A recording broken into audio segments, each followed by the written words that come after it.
নমস্কাৰ। আজি আকৌ মই শ্ৰী ভাস্কৰ কুমাৰ শৰ্মা অধিবক্তা গুৱাহাটী উচ্চ ন্যায়ালয়ে আপোনালোকৰ সন্মুখত উপস্থিত হৈছোঁ এটা নতুন আইনৰ বিষয়বস্তু লৈ। এই নতুন বিষয়বস্তুলৈ যোৱাৰ আগতে মোৰ যিসকল নতুন দৰ্শক তেওঁলোকক মই অনুৰোধ কৰিম মোৰ চেনেলটো যাতে ছাবস্ক্ৰাইব কৰি লয়, লাইক কৰে, শ্বেয়াৰ কৰে আৰু কমেণ্ট কৰে। আৰু যিসকল ব্যক্তি বা লোকে অলৰেডি মোৰ চেনেলটো ছাবস্ক্ৰাইব কৰি লৈছে, লাইক কৰিছে, শ্বেয়াৰ কৰিছে আৰু কমেণ্ট কৰিছে তেওঁলোকক মই আন্তৰিক ধন্যবাদ জনাইছোঁ। আৰু যিসকল ব্যক্তি বা লোকে মোৰ এই চেনেলটো চাই আইনৰ বিষয়ে কিবা এটা শিকিবলৈ সক্ষম হৈছে তেওঁলোকে মোৰ চেনেলটো ছাবস্ক্ৰাইব কৰি ল'ব বুলি মই আশাবাদী আৰু লগতে লাইক শ্বেয়াৰ কমেণ্ট কৰিব বুলি মই আশাবাদী।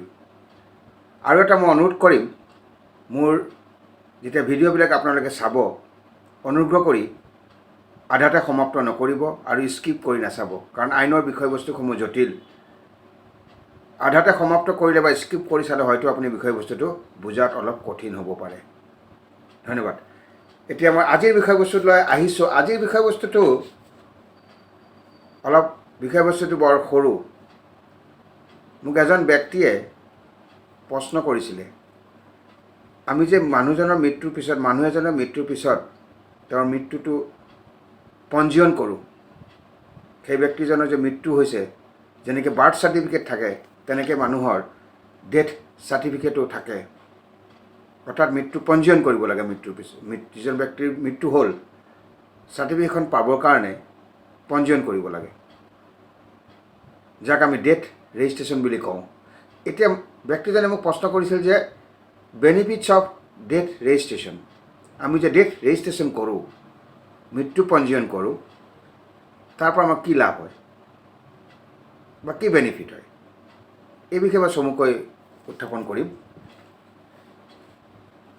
যিকোনো এজন ব্যক্তি মৰিলে তেওঁৰ মৃত্যুৰ পিছত তেওঁৰ যে মৃত্যু হৈছে সেই মৃত্যুৰ এখন চাৰ্টিফিকেট পোৱা যায়।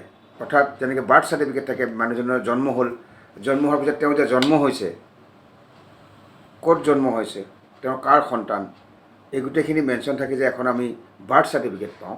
ঠিক তেনেদৰে ব্যক্তি এজনৰ মৃত্যু হ'লেও তেওঁ ডেথটো ৰেজিষ্ট্ৰেশ্যন কৰিব লাগে, অৰ্থাৎ ডেথ চাৰ্টিফিকেট এখন পায়। এতিয়া এই ডেথ ৰেজিষ্ট্ৰেশ্যনৰ লাভবিলাক কি?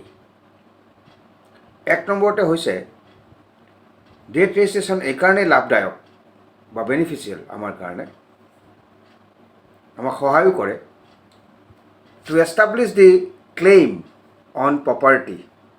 যদি কিবা প্ৰপাৰ্টি থাকে সেই প্ৰপাৰ্টিটো ক্লেইম কৰিবৰ কাৰণে ডেথ ৰেজিষ্ট্ৰেশ্যনটো আৱশ্যক হয়। আৰু to access business and financial entitlements, কেতিয়াবা বিজনেছত এছেছ কৰিবৰ কাৰণেও আৰু ফিনেন্সিয়েল এণ্টাইটেলমেণ্টবিলাক, সা সুবিধাবিলাক পাবলৈও ডেথ ৰেজিষ্ট্ৰেশ্যনখন দৰকাৰ হয়।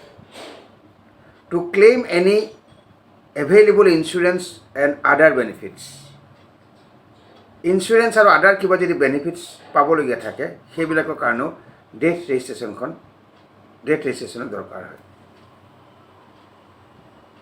To establish the fact of death for relieving the individual from social, legal and official অব্লিগেশ্যনছ।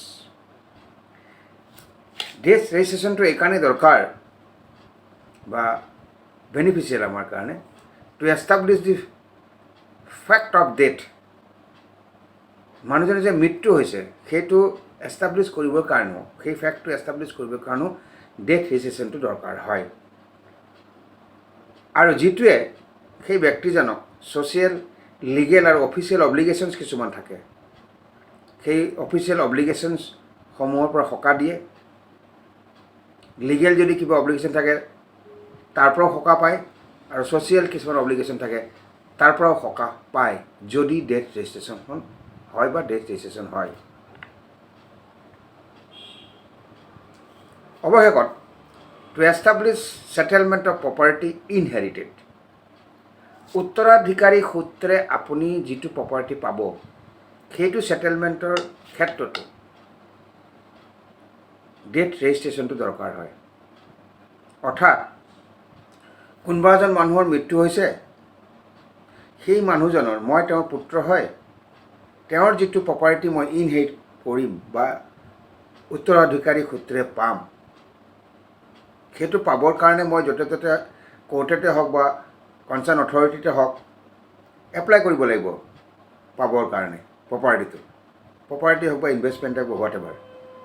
তেতিয়া ডেথ চাৰ্টিফিকেটখন যদি থাকে তেতিয়া সেই বস্তুখিনি প্ৰপাৰ্টিখিনি পোৱাত সহায় হয়।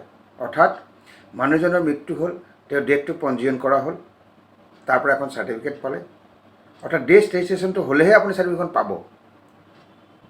আৰু তাৰ ডেথ ৰেজিষ্ট্ৰেশ্যনৰ পৰা লাভ এইটোৱেই, to establish settlement of property inherited. যিটো উত্তৰাধিকাৰী সূত্ৰে প্ৰপাৰ্টি মই পাম সেইটোৰ ছেটেলমেণ্ট এষ্টাব্লিছ কৰিবৰ কাৰণে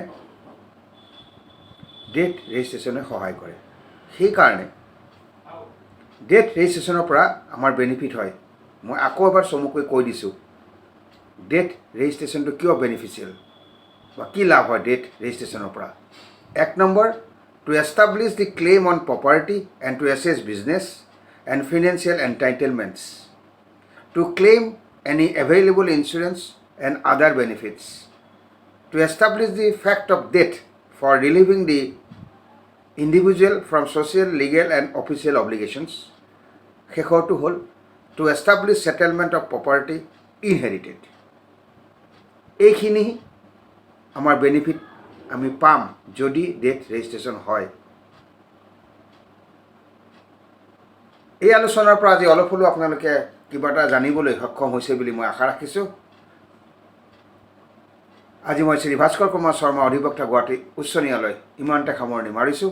অহা খণ্ডত আৰু এটা নতুন বিষয়বস্তু লৈ আপোনালোকৰ সন্মুখত উপস্থিত হ'ম। আজিলৈ বিদায় মাগিছোঁ। নমস্কাৰ।